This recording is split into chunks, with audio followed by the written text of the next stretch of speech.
So, the Indiana Fever just signed somebody. I'm kind of surprised the Indiana Fever signed somebody, like, today. So, they signed someone to a 7-day contract, which means, did they waive somebody? Did the Fever not have to waive somebody to do that? Which means somebody's probably getting waived. The moment everyone feared but deep down expected has finally arrived.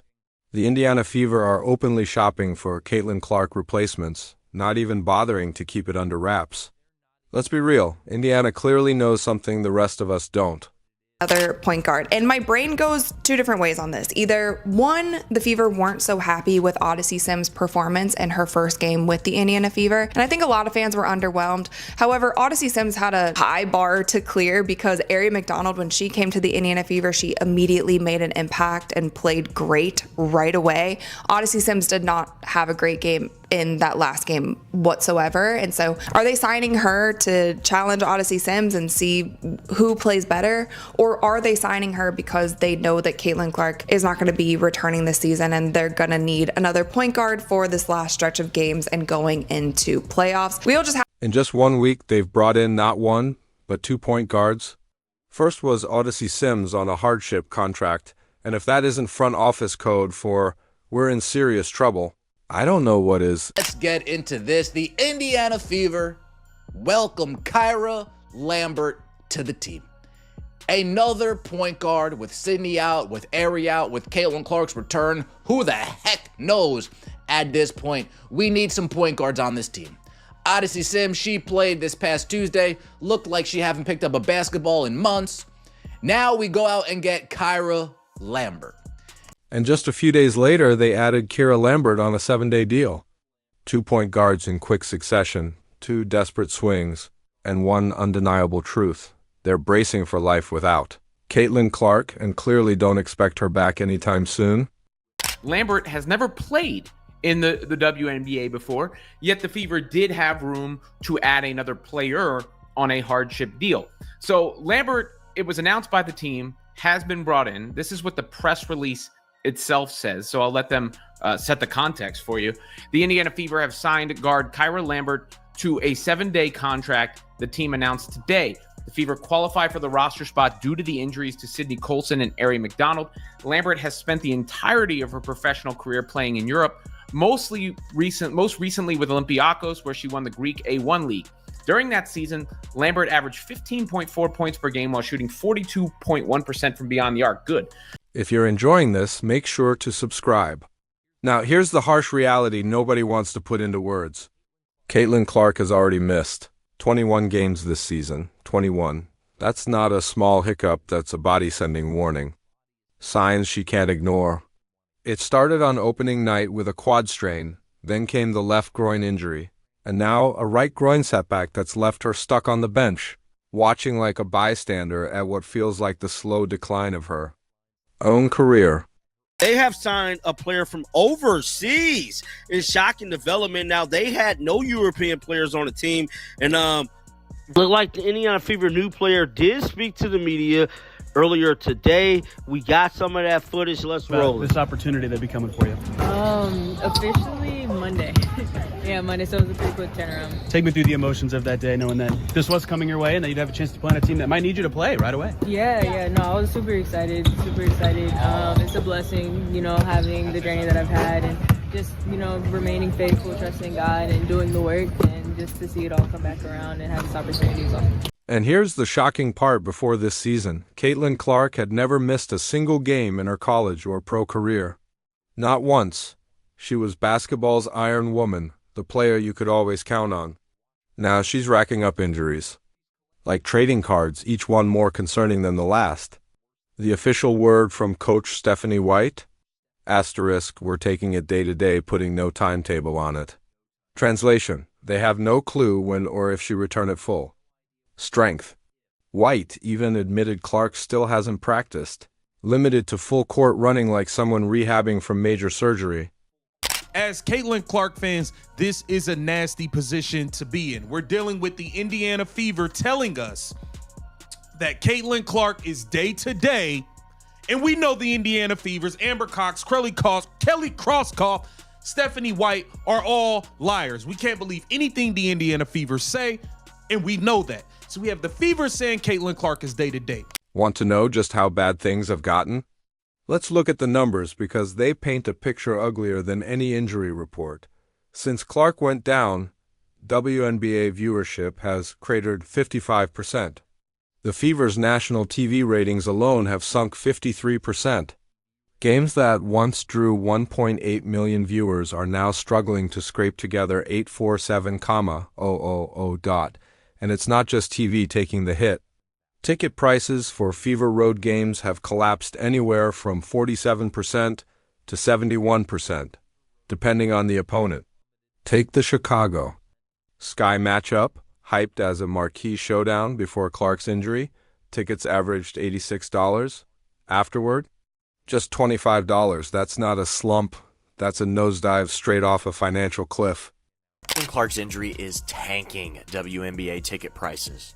The star Indiana Fever guard suffered a quad injury and is expected to miss at least 2 weeks. This comes on the heels of the WNBA and other teams moving games into larger arenas to accommodate Caitlin's fans. And as sports fans, I think we all know that Caitlin Clark is the most popular women's basketball player. In fact, she might be one of the most popular female athletes in the entire world. Ever since she burst into the national consciousness, women's basketball has experienced a rise in popularity. But is it Caitlin? Or is it women's basketball? Per Front Office Sports, get-in tickets for the Fever's rivalry game against the Chicago Sky on June 7th are down 71% from $86 to $25. Even the WNBA All-Star Game, held right in Clark's backyard of Indianapolis, couldn't escape the fallout ratings, plunged 35% without her. Sure, 2.19 million viewers is solid, but it's nowhere near the 3.44 million who tuned in when Clark suited up the year before. The league tried to spin it as the asterisk second most watched All-Star game ever, but notice how they compared it to 2023, not 2024. Why? Because admitting the real drop would make it impossible to ignore the truth. This entire league is riding on the shoulders of one injured player. 35%. WNBA ratings down. All-Star game 35% than last year. Yet you're telling me that it doesn't have to do with Caitlin. 35%. It really makes it difficult for fans of the WNBA in general and Caitlin Clark, like myself, to have conversations, to join a Discord, just to I don't know, want to just talk up the WNBA in general when you can't even give Caitlin the props that she deserves. Let's talk about the elephant in the room that almost everyone's avoiding. The referees and the league's outright failure to protect their biggest star. All season, Clark has been the target of overly physical play that would make even NBA veterans wince. She's been fouled 46 times, the third most in the league. But here's the stat that really exposes the problem. Out of 30 flagrant fouls called league-wide, 5 have been against Clark. That's nearly 17% of all flagrants landing on one player out of 144. And it gets worse. The Chicago Sky alone account for 80% of those, committing 4 of the 5. The most frustrating part? Clark has had to plead her own case, getting into it with referees just to secure basic protection. Cameras even caught her warning referee Michael Price that she'd call the league office. Can you blame her? When you're getting eye-poked, shoved to the floor after dead balls and body-checked like it's hockey, only to see refs wave it off as normal contact, anyone would snap. The league has fostered a hostile workplace for Caitlin Clark through excessive fouling, targeting, and hostile comments from other players and owners.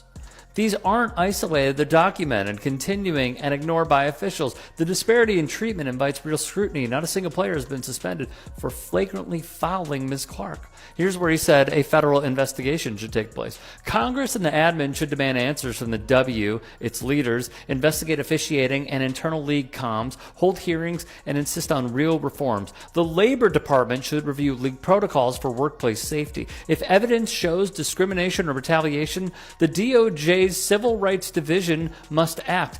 This isn't just tough defense. It's been a coordinated campaign to intimidate, wear down, and even risk injuring the league's biggest star. The proof is impossible to ignore. Marina Mabrey blatantly shoved Clark to the floor after a dead ball and walked away with nothing more than a technical. J.C. Sheldon poked her in the eye on a play that somehow got downgraded to a mere flagrant one. Even WNBA legend Candace Parker admitted the obvious. Generational players get targeted, and the scouting report will always be to shut them down physically. But there's a massive difference between playing hard defense and what often looks like outright assault using a basketball as the excuse. When comedians on social media are giving more honest breakdowns than the analysts covering the league, you know something is fundamentally broken. Ask about people being a little physical with Caitlin at that, like, her last game. Do you feel like she's being treated like unfairly, like in her games and stuff like that? I think it's definitely like star players aren't ever treated fairly. Is that kind of what you went through? I mean, because you're considered a legend. I mean, is that just kind of normal about being the rookie? Is that part of it? I think everybody has a different path. So I appreciate you, man. Thank you Take so care. much. And now here we are watching the Fever make moves that reek of emergency planning. First came the conveniently timed season-ending injuries to Sydney Carlson and Ari McDonald, opening up just enough roster spots for, you guessed it, more point guards. Then the scramble began. They brought in Odyssey Sims, a 33-year-old veteran who's bounced around the league like a pinball. Sure, she's putting up 9.8 points and 3.5 assists, not bad, but let's be real, she's no Caitlin. Clark, nobody is. Still, she's a steady ball handler who can run sets, and right now that seems to be all Indiana cares about. Then came Kira Lambert, signed on yet another 7-day deal. Another stopgap, another Band-Aid slapped on what's starting to look like a long-term wound. These aren't the moves of a team expecting its superstar back any day now. These are the moves of a franchise quietly bracing for life without her. Now, I'm not exactly too sure where Kyra Lambert is, and I know what your reaction is. Kyra Lambert who? Kyra Lambert, minus the 2, divide by 3, add 4. Yeah, I didn't know who Kyra Lambert was either. Kelly, she better be good. Amber, she better be good. That's all I'm going to say. She better come in and be impactful off the jump. That's all I'm going to say. She needs to at least pass the eye test. Okay, maybe she doesn't have a good game, but can she at least pass the eye test so when I watch her, I'm saying to myself, okay, I can see the vision. I can see where we hope that this is going. Here's the part that really stings the way the Fever and the league are handling all of this. Instead of leveling with fans about Clark's condition, they keep hiding behind vague updates and empty phrases. Asterisk day-to-day, asterisk no timetable. Asterisk continuing to work with the medical team. Translation, they don't know what's wrong. And they don't know when she's coming back. And let's be honest, if fans were told flat out that Clark wasn't returning this season, the ratings freefall we've already seen would look mild compared to the exodus that would follow. The reality is Clark hasn't looked like herself all year. Even when she's been on the floor, she's been a shadow of her rookie self, shooting just 36.7% from the field and a brutal 27.9% from 3. On the road, it's even worse, 2 for 35 from deep. That's not just a cold streak. That's a flashing red warning sign that something is seriously wrong. But like, she's a 5'9" point guard who averaged 8 points per game in Greece. How shit must Odyssey Sims be? Nah, man, we're not doing this.